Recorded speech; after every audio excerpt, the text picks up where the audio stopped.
I know you blew your YouTube money early on. Oh yeah, man. But as you like started to learn more and you started to grow, like you're smart with your money. Like you have a bunch of investments. Yeah. You have like a lot of people don't see it. You have a restaurant in Miami. Yeah, like, a lot of people don't see it. Yeah.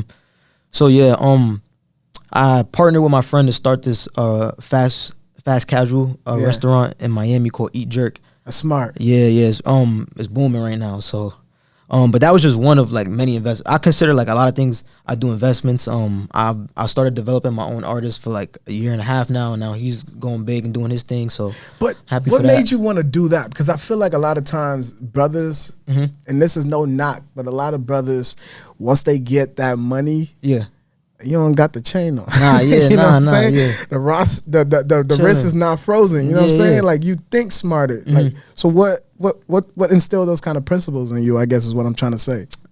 Funny to say, like so I was raised by like my grandma and mom. Always the grandma. Yeah, and it was for real. Like there was a lot of humbling experiences growing up, you know. And I would spend a lot of time with my grandma. My grandma would always let me know, like yo, I don't want you to be like this. I want you to be a humble, like understanding, compassionate young man. Right. And every time I would always like deviate from that, because there's so many like where we come from, there's just so many other things telling you like don't be like that, you know, like don't be compassionate, don't be understanding, don't be genuine, don't be all of these things, be everything else, you know. And every time I was about to swear, like I always get mad because I'm like, Grandma, I wanted to be like, bro, I wanted to be out here in the streets, I wanted to be a gangster, all of that.